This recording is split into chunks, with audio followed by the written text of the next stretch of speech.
प्यारे बच्चों, कैसे हैं आप लोग। आज से हम एक नया चैप्टर शुरू कर रहे हैं जिसका नाम है समांतर श्रेणी यानी अर्थमेटिक प्रोग्रेशन। चलिए शुरू करते हैं। टॉपिक का नाम है समांतर श्रेणी। और अगर हम इंग्लिश की बात करें तो इसको बोलेंगे ARITH अर्थमेटिक प्रोग्रेशन।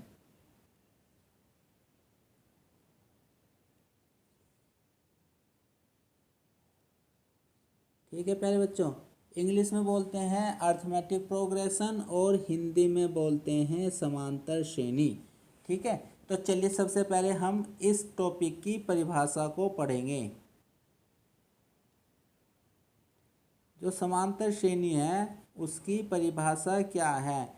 परिभाषा को समझने के लिए आइए हम एक एग्जाम्पल लिख लेते हैं। देखिए, एग्जाम्पल है हमारे पास में 2, 4, 6, 8, 10। एक एग्जाम्पल में हमारे पास में 1, 2, 3, 4, 5 पद हैं। इसको बोलते हैं पहला पद T1, इसको बोलते हैं दूसरा पद T2, इसको T3, इसको T4 और इसको T5। एक श्रेणी में कितने भी पद हो सकते हैं, लेकिन मैंने उस श्रेणी में केवल 5 पद लेकर ही आपको समझाने का प्रयास किया है।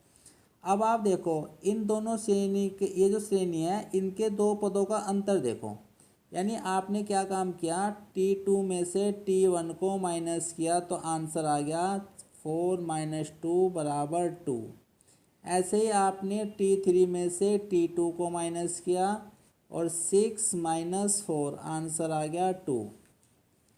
ऐसे ही आपने प्यारे बच्चों T4 में से T3 को माइनस किया, आंसर आ गया 8 - 6 = 2। ऐसे ही आपने T5 में से T4 को माइनस किया तो आंसर आ गया आपका 10 - 8 = 2। मेरे ख्याल से बात आपकी समझ में आ गई होगी। अगर आप डिफरेंस देखें तो डिफरेंस सभी का समान आ रहा है। तो ज़रा समांतर श्रेणी को तोड़ करके समझने का प्रयास कीजिए। समान अंतर, समांतर का मतलब हो गया प्यारे बच्चों समान अंतर।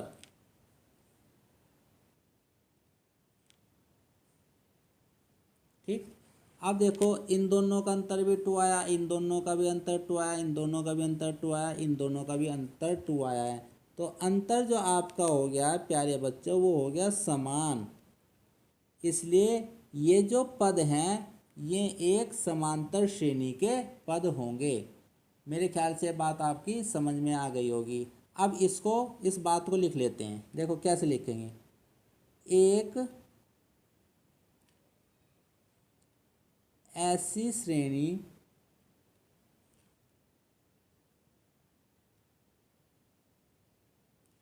जिसके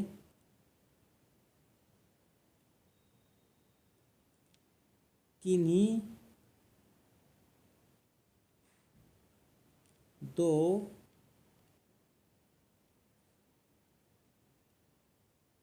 कर्मागत, देखो शब्द नया है कर्मागत, इसको मैं परिभाषा के बाद में एक्सप्लेन करूँगा। किन्हीं दो कर्मागत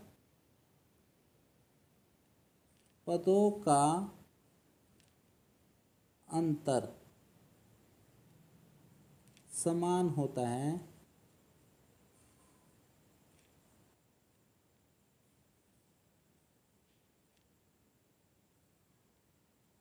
समांतर श्रेणी कहलाती है।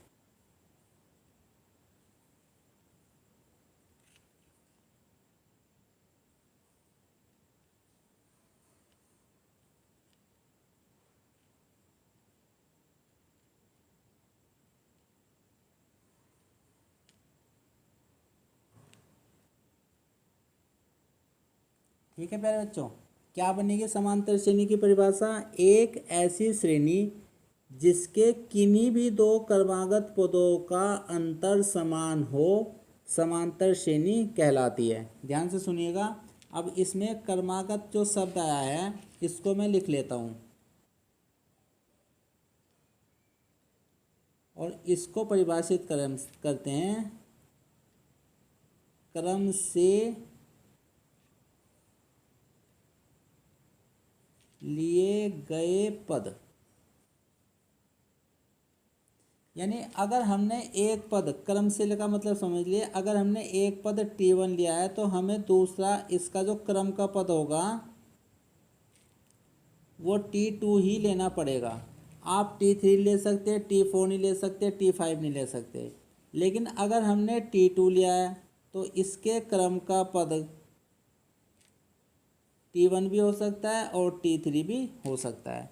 अगर हमने T3 लिया है तो इसके जो क्रम का पद होगा वो प्यारे बच्चों T2 भी हो सकता है और T4 भी हो सकता है। यानी अगर हमारे पास में 3 कोई पद है तो इसका क्रम इसके साथ भी आ सकता है, इसका क्रम इसके साथ भी आ सकता है। अगर मान लीजिए प्यारे बच्चों आपने ये T5 लिया है तो इससे अगला पद होगा T6 और इससे पहला पद होगा T4। तो या तो आपको इन दोनों को लेना है या आपको इन दोनों को लेना है। तो ये दोनों पद इसके दोनों क्रमागत पद कहलाते हैं। मेरे ख्याल से यहाँ तक ये बात आपकी समझ में आ गई होगी। अब हम इसको आगे बढ़ाते हैं। ठीक है, अब देखें ये जो आपका समान अंतर आया है,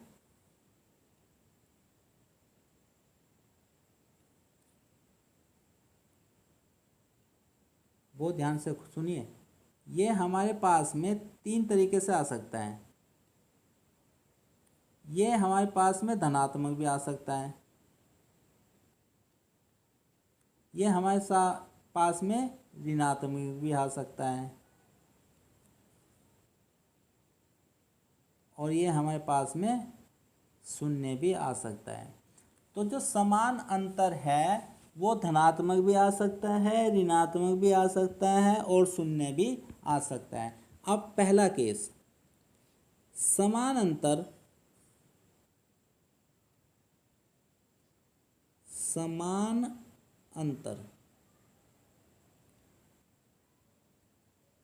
को सार्व अंतर से बोला जाएगा और हम इसको D से प्रदर्शित करेंगे। और ये जो D का मान है, अगर हमारे पास में प्यारे बच्चों धनात्मक आ जाए यानी पॉजिटिव आ जाए, तब हम कहेंगे कि श्रेणी किस तरह की होगी। श्रेणी ऐसी होगी जैसे 2 के बाद में 4 के बाद में 6 के बाद में 8 के बाद में 10 और आगे 3 बिंदी। देखो इन दोनों का अंतर 2, इन दोनों का अंतर 2, इन दोनों का अंतर 2, इन दोनों का अंतर 2। तो ये जो D आया आपका वो आया प्यारे बच्चों 2, और जो एक धनात्मक वैल्यू है। ऐसी जो श्रेणी होगी वो इंक्रीजिंग प्रोग्रेशन कहलाएगी।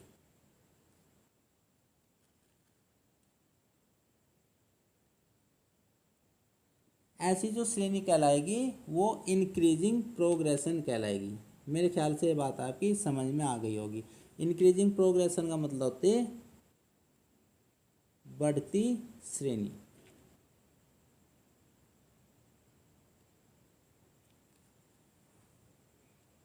इंक्रीजिंग श्रेणी का मतलब होता है बढ़ती श्रेणी। बढ़ती का मतलब देखो कि अगले वाला पद पिछले वाले पद से ज़्यादा है, अगले वाला पद पिछले वाले पद से ज़्यादा है, अगले वाला पद पिछले वाले पद से ज़्यादा है, अगले वाला पद पिछले वाले पद से ज़्यादा है। तो ऐसी श्रेणी इंक्रीजिंग श्रेणी कहलाती है।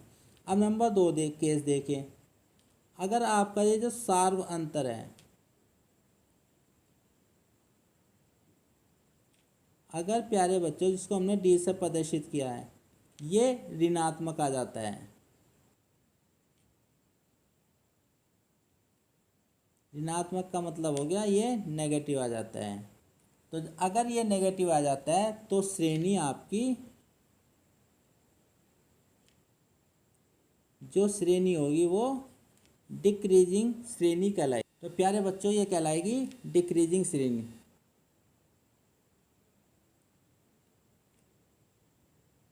डिक्रीजिंग प्रोग्रेशन कहलाएगी।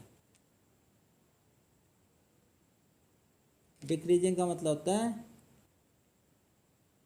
घटती श्रेणी। घटती श्रेणी का मतलब समझिए क्या कहता है। घटती श्रेणी का मतलब है कि पहला पद होगा अगर 10 तो दूसरा पद इससे कम होगा। मान लीजिए 8 मान लीजिए, अगर पहला पद 8 हुआ तो अगला पद इससे कम होगा 6 मान लीजिए, अगर 6 है तो अगला पद इससे कम होगा 4 मान लीजिए, 2 मान लीजिए और 0 मान लीजिए। अब देखिए निकालते हैं D2 होता है दूसरे पद में से हम पहला पद घटाते हैं, तो 8 माइनस 10 आंसर आ गया -2 और ये आ गया मेरे प्यारे बच्चों नेगेटिव। और जैसा और देखिए D का मान अगर हम 6 में से 8 घटाएंगे तो ये भी 2 आ जाएगा, ये भी नेगेटिव आ गया। अगर हम अगली नंबर लें 4 माइनस 6 तो ये भी आ गया हमारे पास में 2, ये भी नेगेटिव आ गया, ठीक है। और अगर हम अगला नंबर लेते हैं 2 माइनस 4 तो ये भी -2 आ गया है, ये भी नेगेटिव आ गया है। और अगर हम अगला नंबर लेते हैं प्यारे बच्चों 0 माइनस 2 तो ये भी हमारे पास में -2 आ गया जो नेगेटिव आ गया। देखो ये सब तो है हमारे पास में समान, और ये है हमारे पास में सब समान, और ये है नेगेटिव।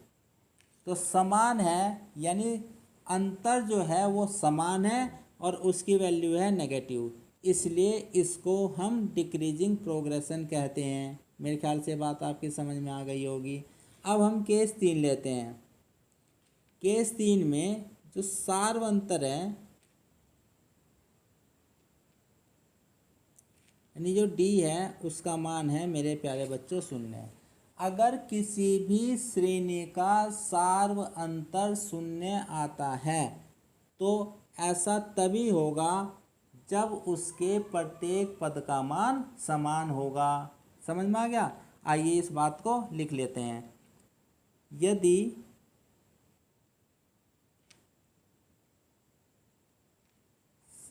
सार्व अंतर 0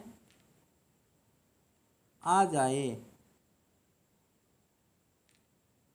ऐसा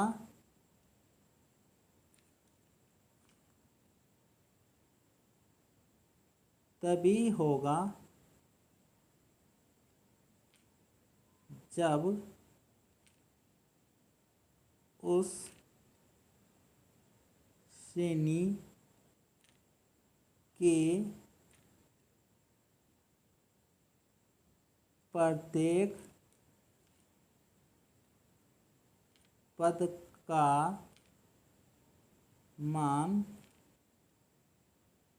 समान हो। ऐसा कब होगा? जब उस श्रेणी के प्रत्येक पद का मान समान हो। फॉर एग्जाम्पल में समझने का प्रयास कीजिए। मान लो आपने एक श्रेणी ली, इसमें एक पद है 4, दूसरा भी पद है 4, तीसरा भी पद है 4, चौथा भी पद है 4, पांचवा भी पद है 4, और ऐसे ही हमने इस श्रेणी के प्रत्येक पद को बराबर लिया है। अब आप देखिए इन दोनों को घटाएंगे तो D का मान आ जाएगा 4 माइनस 4 बराबर 0। ऐसे ही अगर हमने इन्हें घटाया तो D बराबर आ जाएगा 4 माइनस 4, ये भी 0 आ गया। ऐसे ही अगर हमने अगले को घटाया तो 4 माइनस 4, ये भी 0 आ गया। मेरे ख्याल से ये बात आपकी समझ में आ गई होगी। अगर हम किन्हीं भी दो क्रमागत पदों को घटा रहे हैं, इन दोनों को घटाए तब भी आंसर 0, इन दोनों को घटाए तब भी आंसर 0, इन दोनों को घटाए तब भी आंसर 0, और इन दोनों को घटाएंगे तब भी आंसर 0 ही होगा। तो ऐसी श्रेणी जिसके प्रत्येक पद का मान समान हो तो वो भी समांतर श्रेणी कहलाती है। बस उसका जो सार्व अंतर होगा वो 0 होगा। मेरे ख्याल से ये बात आपकी समझ में आ गई होगी। Thank you for watching.